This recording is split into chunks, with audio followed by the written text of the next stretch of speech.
اعوذ باللہ من الشیطان الرجیم بسم اللہ الرحمن الرحیم الحمد للہ رب العالمین الرحمن الرحیم والصلاة والسلام علی سید الانبیاء والمرسلین امام المتقین خاتم النبیین سیدنا و مولانا محمد وعلی آلہ و اصحابہ اجمعین۔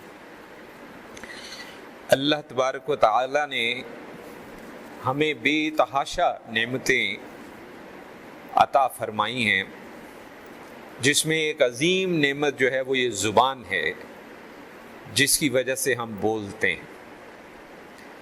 گو کہ انتہائی چھوٹا سا جسم کا ٹکڑا ہے، انتہائی نرم و نازک ٹکڑا ہے، لیکن اس میں یہ صلاحیت موجود ہے اور اس کا اثر اتنا گہرا اور وسیع ہے کہ یہ انسان کو جنت کے اعلیٰ مقام تک پہنچا سکتی ہے اور جہنم کی گہرائیوں میں بھی گرا سکتی ہے۔ یہی وجہ ہے کہ دین اسلام میں زبان کی حفاظت اور باقی تمام اعضاء کے ساتھ اس کو ایمان کی علامت اور تقوی کے کمال کی دلیل قرار دیا گیا ہے، کیونکہ یہی زبان ہے جس سے غیبت، تہمت، جھوٹ، بیکار کی گفتگو یہ نکلتی ہے جو روح کو اندھیروں میں دھکیل دیتی ہے۔ وہ مجالس، وہ محافل جہاں لوگ اکٹھے ہوتے ہیں، گفت و شنید ہوتی ہے، گپ شپ لگتی ہے، لیکن اس میں اللہ کا ذکر یا رسول اللہ صلی اللہ علیہ وسلم کا ذکر نہیں ہوتا، یہ محافل، یہ مجالس مردہ ہیں، یہ مجالس زندہ نہیں ہیں۔ زبان کی اتنی اہمیت اس لیے بھی ہے کہ باقی اعضاء کی طرح اس کا بھی تمام کہا لکھا جا رہا ہے۔ قرآن مجید میں آیت موجود ہے جس کا مطلب مفہوم یہ ہے کہ وہ کوئی بات نہیں کہتا مگر اس کے پاس ایک نگہبان تیار موجود ہے۔ اللہ تبارک و تعالیٰ نے یہاں پہ واضح کر دیا کہ فرشتے موجود ہیں جو فوری طور پہ بات کو لکھ دیتے ہیں۔ یہ جو فرشتے ہیں یہ رقیب ہیں اور عتید ہیں۔ رقیب کا مطلب نگران ہے، عتید کا مطلب ہر وقت ہوشیار تیار باش موجود ہیں۔ اور یہ جو دو فرشتے ہیں جہاں یہ تمام اعمال کو لکھ رہے ہیں، وہاں خاص طور پر یہ زبان کا ذکر کرتے ہوئے فرمایا گیا کہ زبان سے جو بھی نکلتا ہے اس کو بھی فوراً لکھ لیا جاتا ہے۔ اس سے ہمیں ایک بات واضح ہو گئی کہ زبان سے نکلے ہر لفظ کا حساب ہوگا، چاہے وہ مذاق میں کہا گیا ہو، چاہے وہ غصے میں کہا گیا ہو، چاہے لاپرواہی میں کہا گیا ہو یا عادتاً کہہ دیا ہو۔ ہم آپ جانتے ہیں کہ مختلف علاقوں میں، مختلف ممالک میں، مختلف خطوں میں کچھ باتیں ہیں جو عادت بن جاتی ہیں۔ اب مثال کے طور پہ ہمارے ہاں آج کل نوجوانوں میں عادتاً گالم گلوچ آ گئی ہے، اور وہ اس بات کو یہ نہیں سمجھتے کہ جو بات عادتاً کہی جا رہی ہے، حالانکہ ان کا مقصد اور مطلب وہ نہیں ہے جو ان کی زبان سے نکل رہا ہے، لیکن اس کے باوجود فرشتے اس کو بدزبانی کے طور پر ہی لکھ رہے ہیں۔ اسی طرح کچھ چیزیں اچھی بھی ہوتی ہیں جو نقصان دہ ثابت ہو سکتی ہیں۔ جیسے عرب ممالک میں کچھ علاقے ایسے ہیں جہاں پہ ان کو عادت ہے واللہ کہنے کی۔ وہ ایسے لگتا ہے جیسے کوئی جملہ ان کا واللہ کے بغیر مکمل ہی نہیں ہوتا، یعنی ہر بات پہ اللہ کی قسم کھا لی، ہر بات پہ اللہ کی قسم کھا لی، گو کہ یہ عادتاً ہے۔ اور بہت سی جگہوں پہ وہ بات کر رہے ہوں گے تو وہ بات قسم کی نیت سے نہیں کہہ رہے ہوں گے، لیکن پھر بھی احتیاط لازم ہے، ایسا نہیں کہنا چاہیے۔ اس کی بجائے کچھ اور بہتر عادتیں زبان کو ڈالی جا سکتی ہیں۔ جیسے مثال کے طور پہ ہمارے ایک شاگرد ایک پروجیکٹ پہ کردستان گئے تو کچھ مہینے وہاں رہے، جب واپس آئے تو انہوں نے بڑی دلچسپ بات بتائی۔ انہوں نے کہا جی وہاں پر ایک عادت یہ ہے کہ اگر کچھ غلط ہو جائے، جیسے ہمارے ہاں کچھ غلط ہو جائے تو کچھ ایک دو انگریزی کے الفاظ ہیں فوراً بچے ہمارے بولتے ہیں استغفر اللہ، جو کہ اصل میں الفاظ انتہائی گھٹیا ہیں اور انتہائی خبیث قسم کے الفاظ ہیں، لیکن وہ ایک عادت بن گئی ہے۔ وہاں پہ جب کچھ ایسا ہو جاتا ہے تو وہ فوری طور پر دوسروں کو کہتے ہیں درود پڑھو، یہ ان کی عادت ہے۔ ہاتھ سے کوئی چیز گر گئی، درود پڑھو، کوئی غلط کام ہو گیا، درود پڑھو۔ اب یہ ایک اچھی بات سمجھ میں آتی ہے ہمیں، لیکن جیسے وہ ہم نے کہا ہر بات پہ اللہ کی قسم کھا لینا، لیکن کیا آپ قسم نیتاً قسم کے طور پہ کھا رہے ہیں یا عادتاً کھا رہے ہیں؟ تو عادت کو بھی ہم نے دھیان رکھنا ہے کہ عادت کیا ہے۔ پھر یہ کہ بہت سی باتیں بے معنی ہوتی ہیں، اور یہ جو عادتاً ہم باتیں کر جاتے ہیں بظاہر یہ بے معنی ہی ہوں گی، لیکن یہ بے معنی عادت کے طور پہ بات کہی ہوئی جو ہے وہ بھی لکھی جائے گی اور ہمارے نامہ اعمال میں اس کے ساتھ ہمیں ذمہ دار ٹھہرایا جائے گا۔ اگر ہم چاہتے ہیں کہ ہمارا اعمال نامہ روشن رہے تو ہمیں باقی اعضاء کے ساتھ ساتھ اپنی زبان کو بھی ان تمام قسم کی گفتگو سے بچانا ہوگا جو اللہ اور اللہ کے رسول صلی اللہ علیہ وسلم کو ناپسند ہے۔ ہمارے یہاں کئی ایسے لوگ ہیں، آپ کا بھی واسطہ پڑتا ہوگا، انتہائی نیک پرہیزگار ہیں اور واقعی نیک پرہیزگار ہیں، لیکن زبان گندی ہے۔ اب اٹھتے بیٹھتے گالیاں دیتے ہیں۔ اب یہ گالیاں جب نامہ اعمال میں لکھی جائیں گی، تولی جائیں گی، روز قیامت ان کا حساب ہوگا، تو ایک چلو فائدہ ہوگا ان کی نیکی پرہیزگاری کا کہ جس کو تکلیف پہنچی ہے تو اس کے نیک اعمال ان کو ٹرانسفر ہونے لگ جائیں گے، منتقل ہونے لگ جائیں گے، تو ہو سکتا ہے ان کی بخشش کا سبب ان کی بد کلامی بن جائے۔ یہ تو ایک علیحدہ بات ہے، لیکن یہ ذہن میں رکھیں کہ یہ بہرحال نامہ اعمال میں لکھا جا رہا ہے۔ قرآن مجید میں اسی طرح غیبت کے بارے میں کہا گیا کہ تم میں سے کوئی کسی کی غیبت نہ کرے، کیا تم میں سے کوئی پسند کرے گا کہ اپنے مرے ہوئے بھائی کا گوشت کھائے کہ تم اس سے گھن کھاتے۔ اب یہ آیت جو ہے یہ بھی بڑی واضح طور پہ ہمیں نہ صرف تعلقات بلکہ معاشرتی اخلاق اور اجتماعی زندگی ہر چیز کے بارے میں اصلاح کا درس دیتی ہے۔ قرآن میں، حدیث میں یہ جو سلسلہ ہم نے شروع کر رکھا ہے، اس میں ہم بار بار مختلف زاویوں سے ان چیزوں کو دیکھ رہے ہیں۔ جھوٹ، طعنہ، بدگمانی، بلا ضرورت کسی کے حالات کی ٹو میں رہنا، اس قسم کی جتنی بھی باتیں ہیں ان سب باتوں سے منع کیا گیا ہے۔ اس آیت میں غیبت کو خصوصی طور پہ بیان کیا گیا ہے کہ کسی مسلمان کے پیٹھ پیچھے اگر اس کی برائی کی جائے، اور خاص طور پہ ایسی چیز جو کہ اگر اس کے سامنے کہی جاتی تو اس کو برا محسوس ہوتا۔ اول تو ہر قسم کی برائی ظاہر ہے اس میں آتی ہے، لیکن یہ بات تو خصوصاً اس میں آتی ہے کہ یہ اتنا سنگین گناہ ہے کہ اس کو اللہ نے مرے ہوئے بھائی کے گوشت کو کھانے کے مترادف قرار دیا گیا ہے، اس سے تشبیہ دی ہے۔ تو جس طرح مردار کا گوشت کھانا ہر سمجھدار شخص، صاحب فطرت انسان، اس کے نزدیک یہ انتہائی گھناؤنا کام ہے، انتہائی مکروہ کام ہے، اسی طرح غیبت اللہ کے نزدیک انتہائی گھناؤنا ہے اور انتہائی ناپسندیدہ اور مکروہ کام ہے۔ بنیادی طور پہ جب ہم کسی کی اس طرح برائی کرتے ہیں، ہم اس کی عزت سے کھیل رہے ہوتے ہیں اور وہ اس کا دفاع بھی نہیں کر سکتا کیونکہ وہ سامنے موجود ہی نہیں ہے۔ اور یہ آیت ہمیں یہ سکھاتی ہے کہ زبان کا ایک بہت بڑا یہ مرض ہے غیبت۔ اور یہاں پہ پہلے بھی کئی بار ہم عرض کر چکے ہیں کہ اکثر اوقات ایسا ہوتا ہے کہ جب اگر کسی کو ہم کہیں کہ بھائی یہ بات نہ کہیں کیونکہ یہ غیبت ہے، تو آگے سے ان کا جواب ہوتا ہے وہ کچھ اس طرح کا ہوتا ہے کہ میں نے جھوٹ نہیں کہا، میں نے سچ کہا ہے۔ ہم پہلے بھی کہہ چکے ہیں کہ اگر سچ کہا ہے تبھی تو غیبت ہے، اگر جھوٹ کہا ہوتا تو وہ تہمت ہوتی ہے، اور تہمت اور غیبت دونوں انتہائی بری باطنی بیماریاں ہیں۔ اس کے علاوہ گو کہ ہر عضو جسم کا جو ہے اس کی حفاظت ضروری ہے۔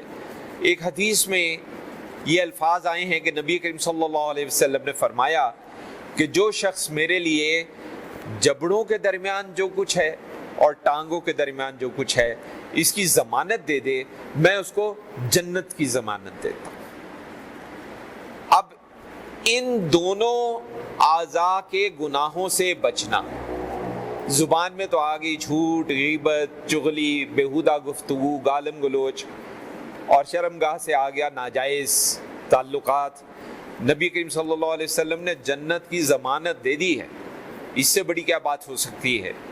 اور دنیا میں بھی اور آخرت میں بھی اکثر اوقات مصیبتیں جو آتی ہیں اور جو ہمارے اوپر مصائب آتے ہیں، حالات ہمارے خراب ہوتے ہیں، بربادیاں ہوتی ہیں، وہ انہی دو اعضاء کی وجہ سے ہوتی ہیں۔ اگر ان دو کو ہم قابو میں رکھیں تو نفس کو سنبھالنا آسان ہو جاتا ہے۔ یہ نہیں ہے کہ اور کوئی بیماری نہیں ہے اور کوئی عضو نہیں ہے، ہاتھ کا گناہ بھی ہاتھ کا گناہ ہے، پاؤں کا گناہ ہے، آنکھ کا گناہ ہے، کان کا گناہ ہے، ہر حواس میں سے ہر ایک کا گناہ ہے، لیکن اگر یہ دو چیزیں جو ہیں ان پہ توجہ ہو تو نفس کو قابو رکھنا نسبتاً آسان ہو جاتا۔ اب جو دوسرا پہلو آیا، ذہن میں رکھیں کہ نامحرم جو ہے، ہمارا دین تو نامحرم کو دیکھنے کو بھی گناہ کہتا ہے، چھونا تو ایک علیحدہ بات ہے، اور آج کل تو اسکول کالج میں ہاتھ ملانا تو عام بات ہو گئی ہے کہ جی دوست ہیں جی، کلاس فیلوز ہیں جی، ہاتھ ملا لینے میں کیا حرج ہے؟ یہ شدید گناہ ہے۔ نبی کریم صلی اللہ علیہ وسلم کے الفاظ یہ ہیں، تم میں سے کسی کے سر میں لوہے کی کیل ٹھونک دیا جانا اس سے بہتر ہے کہ کسی عورت کو چھو دے جو اس کے لیے حلال نہیں ہے۔ اب اس حدیث کو کسی نے صحیح کہا، کسی نے حسن کہا، بے تحاشا ہمارے جو محدثین ہیں انہوں نے اس حدیث کو معتبر قرار دیا ہے، درست قرار دیا ہے کہ اس پہ بھروسہ کیا جا سکتا ہے۔ اور ہمارے ائمہ کی اور علماء کرام علیہم الرحمہ کی ایک بڑی تعداد، وہ ان کے نزدیک اس کی شرح میں یہ چیز شامل ہے کہ اتفاقی چھو جانا بھی گناہ ہے۔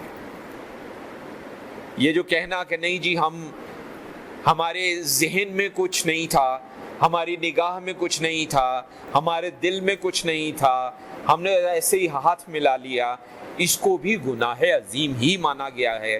دین میں جو شرع کی گئی ہے وہ یہی کی گئی ہے۔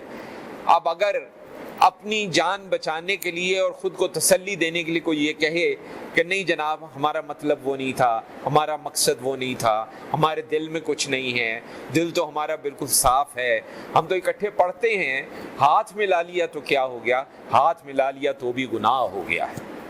فوری توبہ جو ہے وہ بہت ضروری ہے۔ آنکھ، کان، ہر عضو جو ہے اس کو بچانا بہت ضروری ہے۔ مومن جو ہے وہ وہی ہوتا ہے جس کا ہر عضو پاکیزہ ہو اور تمام حواس جو ہے وہ اس کے قابو میں ہو۔ پھر اسی طرح یہ جو عادتاً باتیں ہو جاتی ہیں، نبی کریم صلی اللہ علیہ وسلم کا ان کے بارے میں بھی ایک ارشاد مبارک ہے۔ آپ کا فرمان ہے کہ بے شک بندہ کبھی کوئی ایسی بات کہہ دیتا ہے جسے وہ بہت معمولی سمجھتا ہے، مگر اس بات کی وجہ سے وہ جنت سے اتنا دور ہو جاتا ہے جتنا مشرق اور مغرب کے درمیان فاصلہ۔ تو کوئی بھی بات معمولی نہ سمجھی جائے، کوئی بھی بات حقیر نہ سمجھی جائے، کسی بات کو مذاق میں کہہ دینا، لاپرواہی میں کہہ دینا، غصے میں کہہ دینا، عادتاً کہہ دینا، کوئی ایسی بے وزن بات وہ بھی انسان کو جنت سے دور کر سکتی ہے اور جہنم تک پہنچا سکتی ہے۔ اب اس کا کچھ لوگ مطلب یہ لیتے ہیں کہ جی کوئی کفریہ کلمہ خدا نخواستہ نکل گیا، کوئی شرکیہ کلمہ خدا نخواستہ نکل گیا۔ ہم یہ کفریہ کلمے کی بات نہیں کر رہے ہیں، شرکیہ کلمے کی بات نہیں کر رہے ہیں، ہم بے مقصد گفتگو کی بات کر رہے ہیں، ہم فضول گفتگو کی بات کر رہے ہیں جس میں ہنسی مذاق بھی آ جاتا ہے، اور اس ہنسی مذاق میں اکثر کسی انسان کا، اس کو خالص اردو میں کہتے ہیں ٹھٹھا اڑانا، مذاق اڑانا، یہ چیز بھی شامل ہو جاتی ہے۔ ہمارے ہاں ایک دفعہ پہلے بھی کسی نشست میں گفتگو کی تھی، یاد پڑتا ہے، یہ عرض کیا تھا ہم نے کہ ہمارے یہاں فنون لطیفہ کے نام پر مذاق کرنا، یہ جو کامیڈینز ہیں ہمارے، وہ اکثر اوقات ایسے مذاق کر جاتے ہیں جو شدید گناہ میں شامل ہوتے ہیں۔ کسی کی نقل اتارنا یہ گناہ ہے، کسی کا مذاق بنانا یہ گناہ ہے، اور اگر وہ بات درست ہے جس کا مذاق اڑایا گیا ہے تو وہ مذاق کے طور پہ دو گناہ ہے ہی، ساتھ غیبت بھی ہو گئی، اور اگر وہ بات صرف سنی سنائی ہے تو مذاق کے طور پہ تو گناہ ہے ہی، ساتھ تہمت ہو گئی۔ ہم نے اپنی زندگی میں کم از کم ایسے لوگوں کو اپنی عمر کے آخری حصے میں اکثر انتہائی تکلیف کے ساتھ اس دنیا سے جاتے دیکھا ہے۔ اکیلے رہ جاتے ہیں، ان کی اولاد ساتھ نہیں رہتی، ان کا گھر بار ختم ہو جاتا ہے، یہاں تک کہ ان کی اولاد ان کے جنازے پر آنے تک کی روادار نہیں ہوتی۔ ایسا ہم نے اکثر دیکھا، ہم یہ نہیں کہتے کہ تمام ہیں، لیکن اکثر دیکھا۔